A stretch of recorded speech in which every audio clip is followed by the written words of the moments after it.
turn something on real quick, just a second.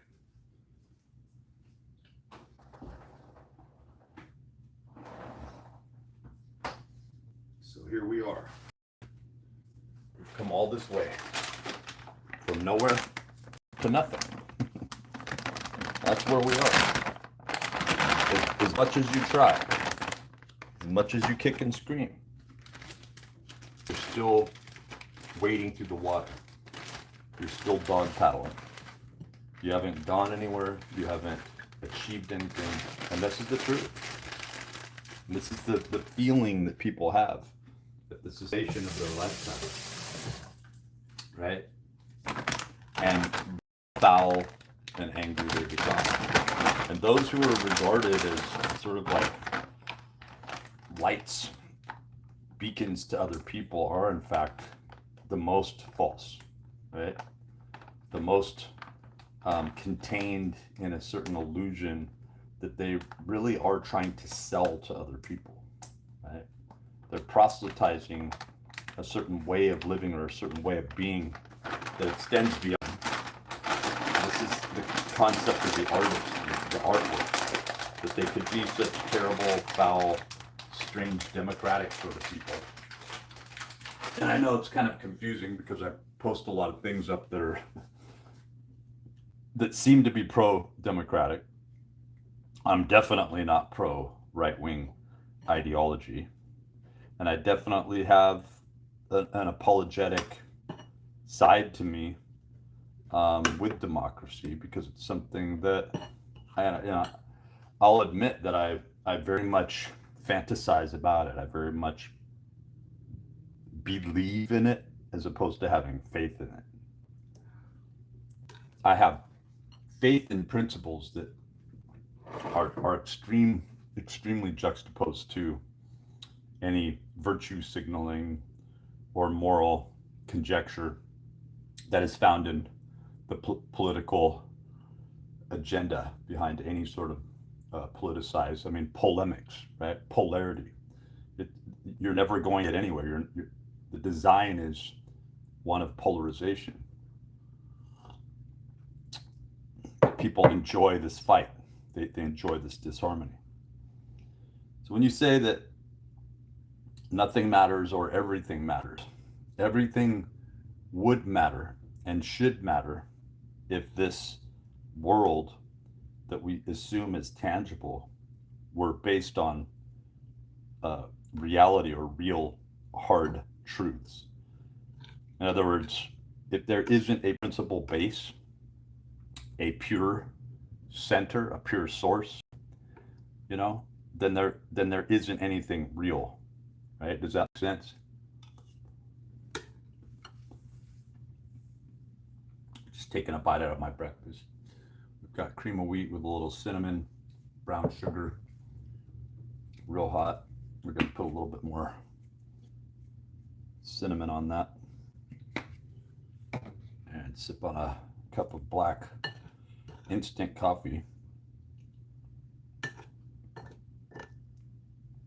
Try to kick the day off and get something done, right?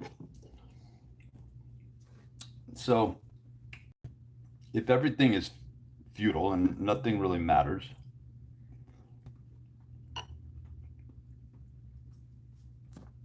then the things that don't deal with matter while your heart is still beating in your ephemeral chest and the clock is ticking for this little bit code of information that we call ourselves through our DNA expression, that if we want to make a statement, to whom, by the way, to just another fabrication, an NPC player, a parent or friend or family member that just keeps letting you down over and over again. I'm not saying that they all do, but I'm saying that the system is set up as such.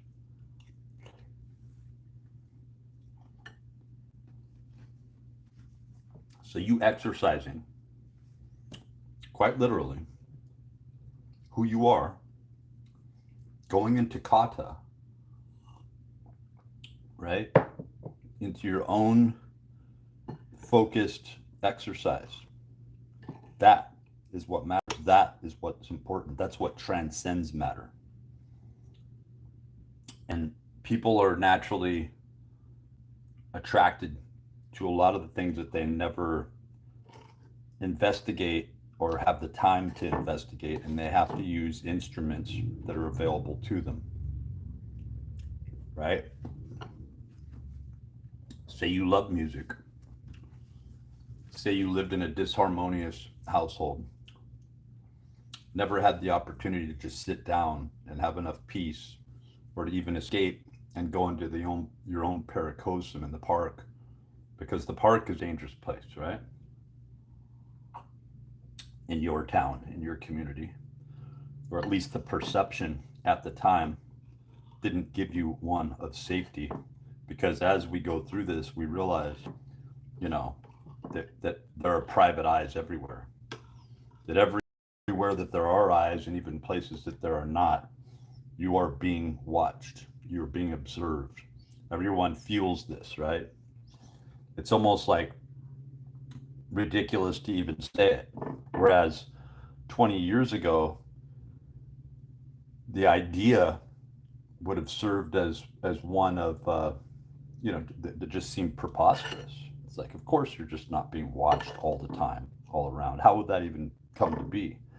Now that we know that cameras can be concealed on a smaller than a pinhead, what I've seen demonstrated, up above us, the thousands, going into the tens of thousands of satellites up in the upper atmosphere, just high enough to do what they're doing before they come crashing down, and low enough to capture every image, topographically scouring the face of the earth, and most likely penetrating far below that. And the readings that can be taken through different spectrums and different forms of photography, where the sun can finally be captured in all its glory, right? Whatever the hell's going on there. But what we're really looking at is the awareness that we are not only being watched and observed, but or judged, right? But that this judgment is coming from an artificial protocol that may not have ever lived, and may have been designed or redesigned by a group of people who just sort of follow their own moral perturbations. In other words, they aren't upholding any sort of purity. They are judging others based on a sense of purity that they have never even attempted to live with.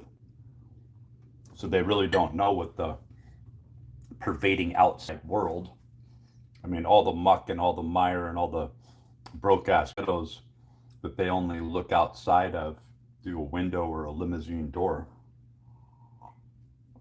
This still exists. People just assume that somebody like Erica Kirk understands where you're coming from, just because Charlie Kirk shows up to this place that where other students are. The whole notional aspect of a highbrow affluence, where someone's entire perspective is based on their perception that they are better, they have always been better, but they need to convince you that they're down at your level. And with YouTube and other platforms and social media, it's very easy to do that. You wouldn't know if you tell someone what to say, and you dress them up, and you have a makeup artist. You could take somebody off the street who's been homeless for 40 years and patch them together, throw some plastic teeth in their mouth, and you wouldn't know the difference between Donald Trump and that person. No joke. No lie. You might even find that the take of that homeless person is somehow cutting to pass and through the crux, right, of assumed axiom, and looking deeply into and penetrating into the field, into the mind of what's really going on, right? So we wear suits, we wear titles, we wear things that say matter, I matter. But what we've come to realize is itself is something that has gone through a morphogenesis, right? That is set to a certain algorithm or frequency. That this shape, this form, isn't something that it would naturally emerge from the pure principle ontology. That in fact, we feel like we're not at home because we aren't at home. We crave something that doesn't exist here because we know innately that purity does exist. It's the only thing that actually does exist, and that is home to us. And if that you, then you understand exactly what I'm talking about when I make that strange antithetical statement of nothing matters and everything matters. Because what really matters is something that's so intricate and deep and abiding and pulls you through every single day, but you've never seen any actual evidence that it exists here, not even in yourself, but like a little candle in the wind. You keep clinging on. And there's been many times where you've let that candle go out. Let's not lie to ourselves. But somehow your reverence toward purity, right? True purity, not some Nazi ideation, not a right wing or a left wing concept or idea. Actual purity. If you can close your eyes, or not even have to close your eyes, and feel it in a non-corporeal sense, where you don't need to feel the wind on your face, or let's admit it, the false sunlight, right? Penetrating through the first layers of your skin as you open your eyes, affecting your ocular centers and the aromatic amino acids into bioluminescence, right? That you know there's a pure world. You know that there's a pure place of existence. And you know, quite frankly, that this isn't